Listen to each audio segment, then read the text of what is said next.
हाँ बच्चों नमस्कार, मैं सुरेश सर। तो बेटा आप लोगों को बता दें कि हमने पहला जो भाग संविधान का भेजा था अनुच्छेद 1 से 4 तक, उसमें हमारा संघ राज क्षेत्र था। आज हम जो लेकर आए हैं अनुच्छेद 5 से 11, ये आपकी नागरिकता होगी।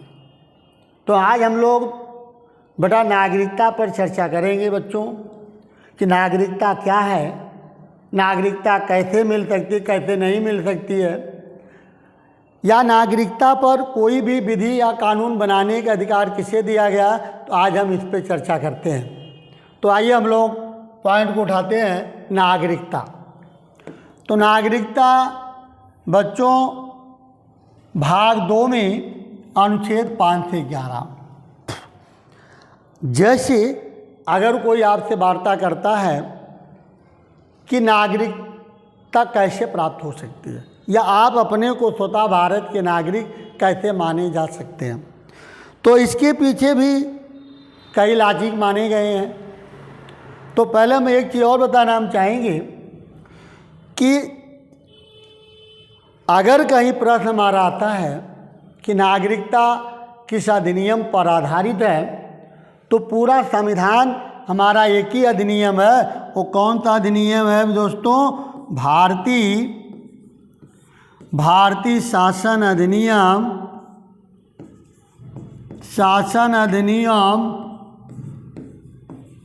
1935।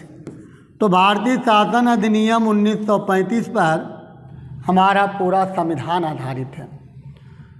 तो नागरिकता की अगर हम बात करते हैं दोस्तों, तो नागरिकता भी इसी पर आधारित है। तो आइए हम अपने पॉइंट पे आते हैं कि नागरिकता कैसे प्राप्त हो सकती है। तो हम अनुच्छेद 5 को उठा लेते हैं। तो नागरिकता स्वतः प्राप्त करने के 3 प्रावधान पाए गए। पहला हमारा आता है जन्म के आधार पर नागरिकता, आधार पर नागरिकता, ठीक। दूसरा पॉइंट हमारा आता है निवास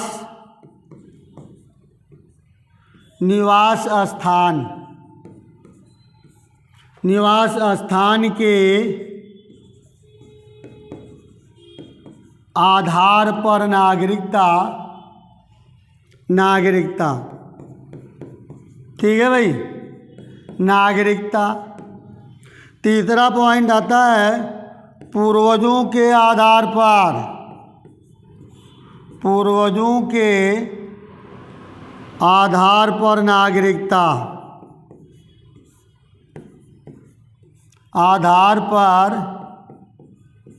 नागरिकता, ठीक। तो नागरिकता प्राप्त करने के 3 प्रावधान हैं। या तो भारत में हमारा जन्म हुआ हो, या हम यहाँ के मूल रूप से निवासी हों, या पूर्वजों के आधार पर। पूर्वज मतलब होता माता पिता या पितामह। यदि भारत के नागरिक हैं तो आप स्वतः भारत के नागरिक माने जा सकते हैं।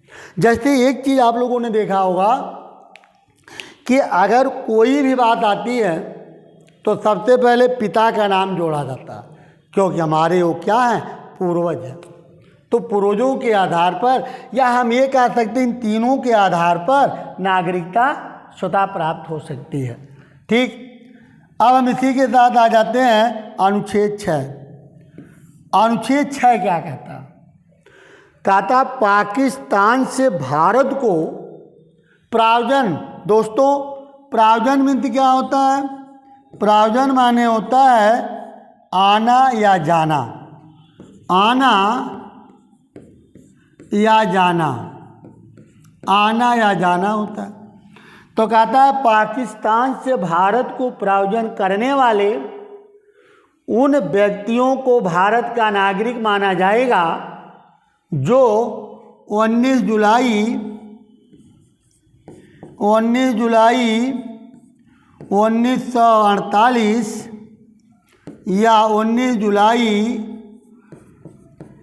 1958 के पूर्व भारत आया हो या भारत प्रायोजन किया हो तो दोस्तों वह भारत का नागरिक माना जाएगा।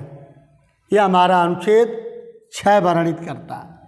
ठीक, अब हम चर्चा करते हैं अनुच्छेद 7।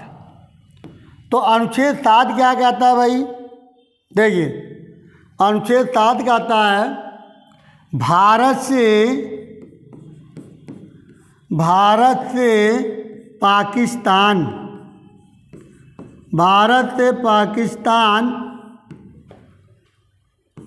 पाकिस्तान को प्रायोजन करने वाले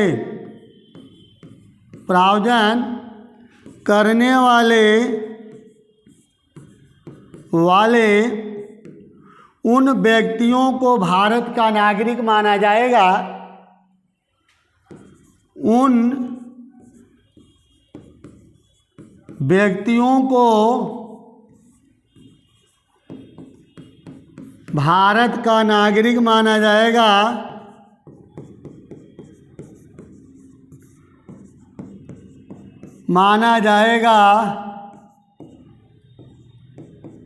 जो 19 जुलाई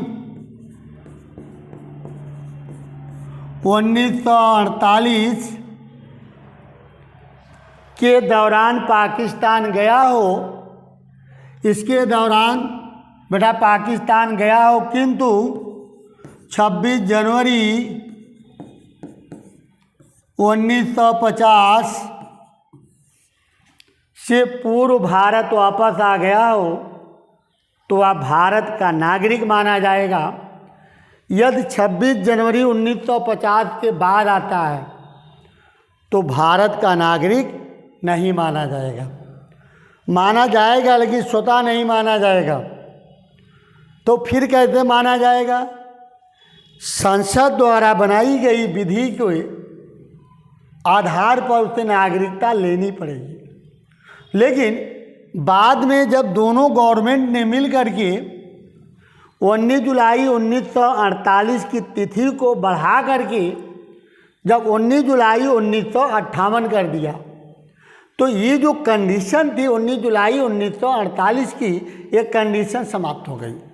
अब ये देखा जाएगा 19 जुलाई 1948 के पूर्व भारत यदि आया हो कोई व्यक्ति, ठीक है, या पाकिस्तान गया हो तो उसे भारत या पाकिस्तान का नागरिक माना जाएगा।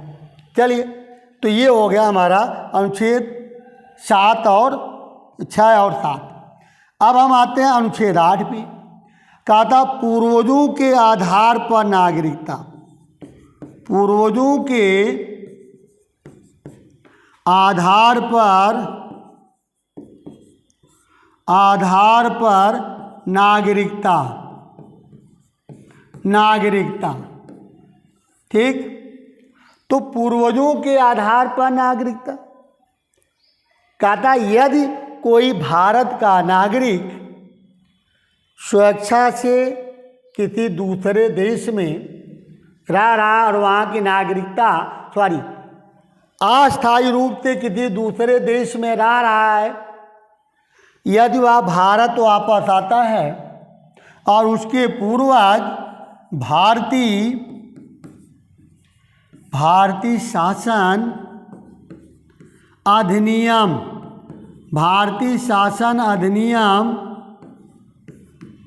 के तहत भारत के नागरिक हैं।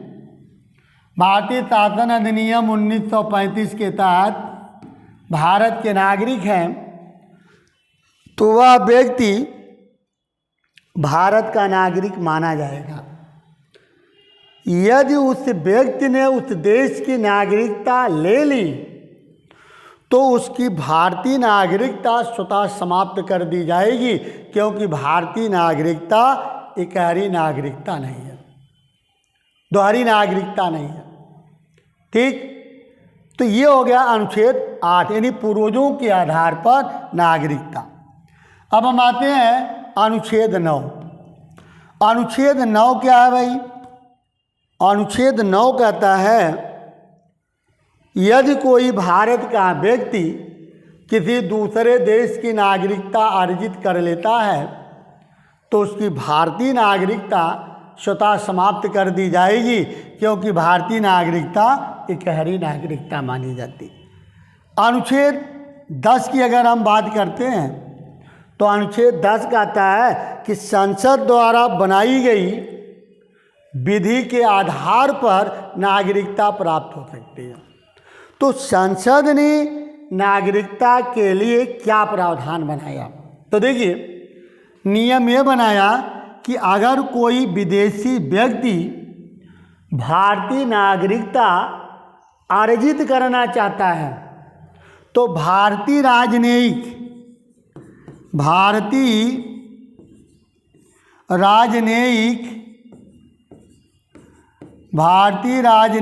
के पास आवेदन पत्र लगाता है। अब आप सोच रहे होंगे कि ये भारतीय राजनयिक क्या भाई? दूतावास इसे हम बोलते हैं या एम्बेसडर बोलते हैं। ये पॉलिटिकल पोस्ट नहीं है, ये आईएएस की थर्ड रैंक है, सेकंड रैंक है।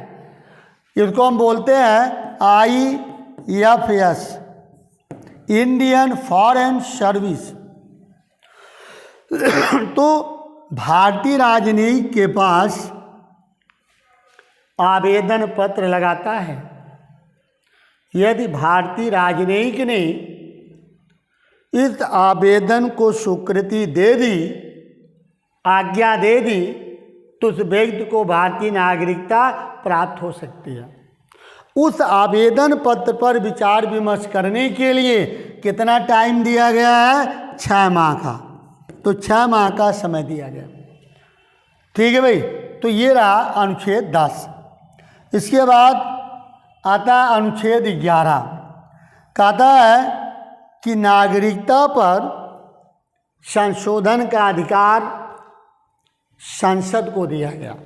हमने अभी आपकी स्टार्टिंग में बताया था कि केवल नागरिकता ही नहीं है, संविधान के कोई या किसी भी भाग में परिवर्तन करना है तो ये पावर किसे दिया गया है? ये पावर दिया गया है संसद को। संसद को पावर है। तो अनुच्छेद 11 कहता है कि नागरिकता पर संशोधन का संसद कर सकती है। ठीक। और संसद ने नागरिकता पर संशोधन किया। नागरिकता संशोधन अधिनियम 1992।